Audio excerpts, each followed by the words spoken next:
Y con este tema continuamos con nuestro segmento de entrevistas. Es por ello que hemos invitado a la asambleísta Marisol Peñafiel. Ella es presidenta del Grupo Parlamentario por los Derechos de Niñas, Niños, Adolescentes y Jóvenes. A ella le damos la más cordial bienvenida.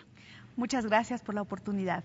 Asambleísta, pero previo a hablar de este tema que nos convoca para esta entrevista, quisiera una reacción breve en torno a lo que fue el anuncio del ministro de Trabajo, Carlos Marx Carrasco, quien esta tarde fijó los techos salariales precisamente para el caso de los asambleístas.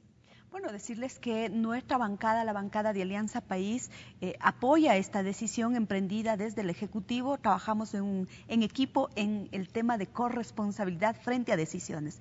En ese marco, la bancada ha tomado la decisión de apoyar y, en efecto, el Consejo de Administración Legislativa, en base a esos mínimos y a esos techos, tendrá que establecer cuál es el salario que los asambleístas, posterior a este decreto, percibiremos. Importante precisar aquello porque el ministro ha manifestado que esta decisión es de obligatorio cumplimiento para los casos respectivos, en el caso de asambleístas, en el caso también de alcaldes y de prefectos. Sí, efectivamente, respetando la autonomía de cada institución, pero hay un ente que tiene la política rectora en el tema de salarios y es el Ministerio de Trabajo. Por lo tanto, creo que la decisión y la adopción tomada debe ser acatada por todos los sectores. Con sorpresa hemos visto, por ejemplo, como municipios pequeños, por ejemplo, perciben unos salarios y unas remuneraciones que, diría, no son acordes con el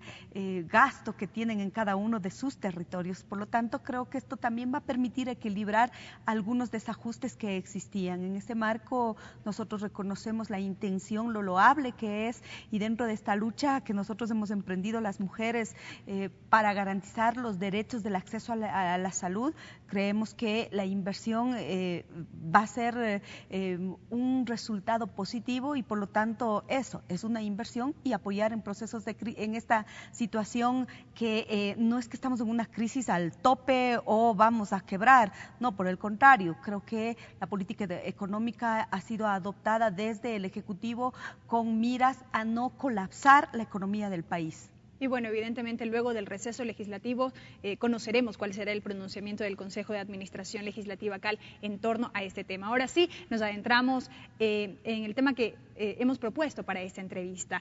Vemos que la Asamblea Nacional se prepara para lo que será el segundo debate del Código Orgánico General de Procesos y allí hay un cambio por muchos calificado como importante.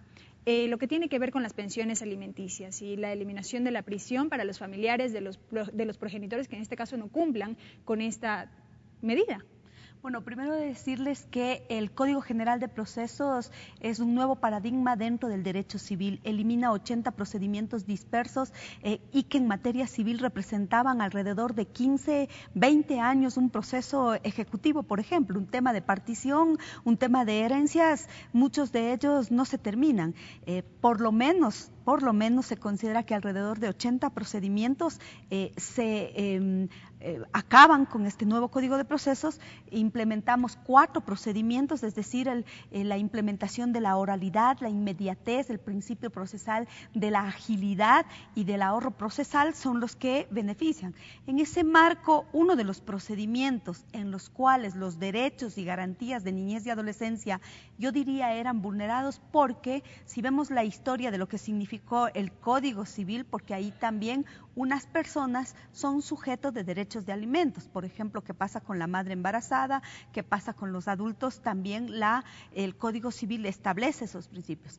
Luego el Código de Menores en 1932 estableció este principio del apremio para quien no paga las pensiones y para también quienes son sus familiares. Esta figura no era clara durante todas las reformas que se ha establecido en la historia de la legislación en cuanto a derecho de alimentos.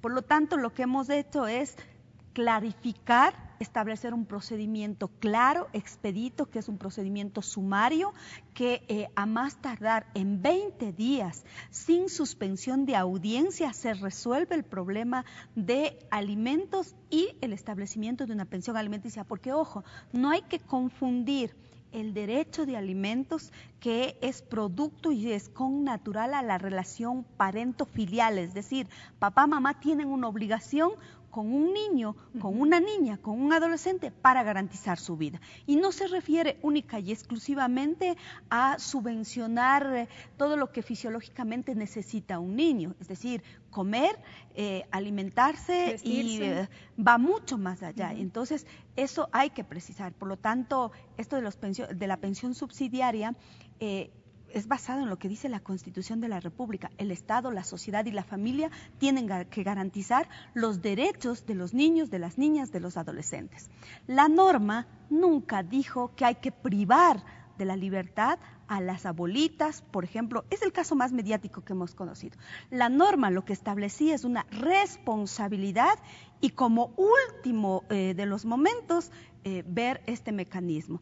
Eso fue mal interpretado. Compartida. Efectivamente. Esto fue mal interpretado y lo que fue sujeto inclusive de algunas demandas en los juzgados, en la Corte, inclusive el tema de pensión de alimentos en la Corte Constitucional ha emitido una sentencia y que ahí determina algunos parámetros que sientan jurisprudencia. Por lo tanto, hoy lo que recoge la norma es que quien debe y quién es el sujeto principal es el padre o la madre que tiene que subvencionar esos alimentos y que no cumple, sea sancionado a través del apremio personal. Esta es una figura que lo establece el Código General de Procesos ahora, lo recoge del Código de Menores, del Código de Niñez, del Código Civil y por lo tanto decimos, son ellos los llamados y los obligados. ¿Qué pasa con los obligados subsidiarios? Los obligados subsidiarios no serán sujetos del apremio personal, pero establecemos otras medidas cautelares para garantizar el derecho de un niño. Entonces, en ese marco, una de las medidas cautelares, ¿cuál puede ser? Prohibir que el ciudadano que debe alimentos, en este caso que sea obligado subsidiario, salga del país, por ejemplo. Pero hemos dejado con absoluta claridad, porque claro, ¿qué es lo que decía el juez? No es que la ley dice eso, y la ley taxativamente no estaba expresando aquello. Pero había esto que usted menciona, esta sentencia de la Corte Constitucional que sentó jurisprudencia. ¿Eso en este sentido? No, la sentencia de la Corte Constitucional es muy amplia. Se refiere al tema de la tabla de alimentos, a la tabla alimenticia, pero también hace referencia al tema de los obligados subsidiarios, pero exclusivamente la sentencia es sobre el tema de la tabla de alimentos. ¿Por qué el tema de la tabla de alimentos? Porque hay unas tablas en las cuales, dependiendo de la capacidad económica de quien debe garantizar ese derecho, se establece ese rango y por lo tanto, quien percibe un salario mínimo, un salario básico de $300 y más, se refiere la tabla a cuál es la cantidad que debe pagar, dependiendo también del número de hijos. Pero hay una tabla que la Corte, y que fue producto de esta consulta, que era qué pasa, por ejemplo, cuando el que tiene que prestar el que tiene que garantizar este derecho, tiene un salario de alrededor de $20,000. Teniendo un hijo, ¿qué pasa con eso? ¿Al año? Por ponerle el ejemplo, quien fue sujeto era un señor que ocupaba un rango de gerente ejecutivo de un banco. Él tenía y percibía un salario de alrededor de $20,000, pero no es la realidad de la mayoría de los padres, de los niños y niñas que reciben una pensión de alimentos. Y por lo tanto, ahí nos hemos planteado algunas alternativas dentro del debate al interior del grupo parlamentario, al interior de la Asamblea, con otros sectores, inclusive con padres que nos plantean algunas alternativas. Personalmente creo que en ese marco se podría plantear un fideicomiso, es decir, que el niño que tiene 8 años seguro que no va a poder manejar eso, pero garantizar que su dinero sea debidamente administrado para que posterior garantice también sus derechos. Usted hablaba de esta posibilidad de pronto de restringir la salida del país de los familiares subsidiarios en lo que tiene que ver con el pago de las pensiones alimenticias. ¿Esto se entendería como una medida cautelar, por así decirlo. Esa es una medida cautelar. Y como esta, ¿cuántas otras más contempladas? Todas las medidas cautelares que prevé el Código General de Procesos, por ejemplo, si es que debe alimentos, obviamente decimos que no salga del país, que no pueda vender bienes, es decir, prohibir o embargar bienes, pero ese ya es igualmente, son medidas cautelares que se les adopta dentro de un proceso y el juez tendrá que valorar. Sí, pero se puede adoptar este tipo de medidas, pero ¿qué pasa finalmente con el pago de la pensión? Porque eso es lo que al final de cuentas termina importando, porque ese niño necesitará también de esos recursos para su formación, para su educación, para su alimentación y para todo aquello para lo cual es destinado. Sí, a ver, quiero yo dar algunos datos. Efectivamente, la única fórmula que ha resultado eficaz para el pago de pensiones, lamentablemente, es el apremio. Es el apremio. Y, por otro lado, lo hemos complementado con la tabla de alimentos que ha sido complementaria y de un estudio se desprendía que era necesario tener procedimientos expeditos más dinámicos para garantizar esos derechos. Y claro, las madres nos dicen y demandan que sus hijos todos los días comen, todos los días tienen que alimentarse, todos los días tienen que vestirse, va creciendo, van surgiendo otras necesidades. Y a veces vemos el caso de madres que no tienen, por ejemplo, un salario básico. Que por eso la necesidad de establecer unos responsables subsidiarios. Entonces, cuando no se cumplen... el principio es garantizar el derecho de este niño, de la niña, del adolescente. Ese es el principio. Y así lo dice el Código de Niñez y Adolescencia. Y por lo tanto, usted me ha preguntado, ¿y qué pasa cuando los obligados subsidiarios no pagan? Hemos escuchado lo que nos han dicho las mismas madres. Nosotros tenemos que demandar a quien es el padre de nuestro hijo. Nosotros no estamos demandando a la familia. Creemos que eso no es lo adecuado. Nos dicen las mismas madres. Para nosotros, los legisladores y las legisladoras, adoptar medidas que permitan y garanticen los derechos es nuestra obligación.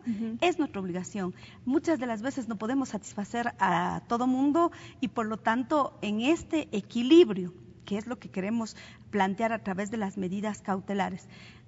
De hecho, creo que las medidas cautelares son ese punto de cómo obligar al obligado subsidiario, ¿no es cierto? Porque si usted, que es tía de un niño, y que su hermano no paga la pensión de alimentos, por lo tanto usted para ejercer su trabajo tiene que trasladarse fuera del país a cubrir una noticia. ¿Qué tiene que hacer? Pagar la pensión de alimentos para desarrollar que no se me aplique su trabajo. Esta medida. Igualmente, si se implementa, el juez determina otra medida subsidiaria, pero no el apremio personal. Eso totalmente la norma lo clarifica, eso es lo que hace el Código General de Procesos y por lo tanto no estamos dejando en la indefensión, estamos garantizando esos derechos que el Código de Niñez, las convenciones internacionales que el Ecuador ha ratificado y ha suscrito también lo establece para garantizar los derechos de un niño, que el tema de alimentos no es otra cosa que la vida misma del ser humano. Asambleísta, con esta pregunta terminamos esta entrevista. Usted mencionaba que se han reunido, que han recibido criterios desde diversos sectores, de las mujeres, de las madres en este caso, pero ¿qué dicen los padres, por ejemplo? Que son los mayoritariamente demandados en este tema. ¿Qué pasa con las pensiones que ellos entregan y estas finalmente llegan a los niños? ¿Cómo regular que efectivamente ese dinero sea destinado para los menores? Porque también ahí hay muchos cuestionamientos. Bueno, yo creo que la mayoría y los datos estadísticos nos dicen que alrededor de el 50% existe una responsabilidad del cumplimiento de ese derecho. Yo diría, y me atrevo a decir más del 50%, estamos esperando el informe de una consultoría para tener datos exactos de lo que sucede, de los problemas y conflictos de los subsidiarios responsables son alrededor del 2%, por lo tanto ahí debemos decir que sí existe a través de la normativa, lamentablemente yo digo, no debería ser la ley la que me obligue a cumplir una obligación a mí, sino mi derecho y la obligación que tengo para con mi hijo, que es fruto de algo que yo planifiqué o que yo quise. O sea, debe ser un tema estructural y cultural. Pero la mayoría tiene y comprende que la obligación de alimentos es un derecho del niño. O sea, hemos roto también esa visión adultocéntrica. Hay un sector, sí, por supuesto, que pretende inclusive tener recibo de lo que la madre va al mercado para cuantificar si su pensión alimenticia está siendo destinada para el niño. Pero a mí me parece ese un concepto machista. O sea, no podemos obligar encima a la madre que tiene esa responsabilidad a que cuantifiquemos la inversión que se hace. A mí me parece que las mujeres no piden alimentos para hacer negocios con sus hijos. Las mujeres piden alimentos para garantizar los derechos de sus hijos. La mayoría de los niños reciben pensiones alimenticias mínimas. Son pocos los niños y niñas que tienen otras condiciones. Por lo tanto, hemos hablado, hay un cambio en esos conceptos y lo que hay que también tratar es qué pasa con el tiempo que comparto con mi hijo. Importantes precisiones que hace la asambleísta Marisol Peñafiel. Ella es presidenta del Grupo Parlamentario por los Derechos de Niñas, Niños, Adolescentes y Jóvenes, quien nos ha acompañado en este espacio informativo. Sin duda seguiremos hablando de este tema más adelante cuando se produzca el segundo debate del Código Orgánico General de Procesos. Gracias a su presencia, asambleísta. Amigos, nos vamos a una pausa. Enseguida más noticias aquí en nuestra asamblea. El noticiero Nuestra Asamblea llega a sus hogares por la señal de la televisión legislativa a través de sus canales 42 en Quito.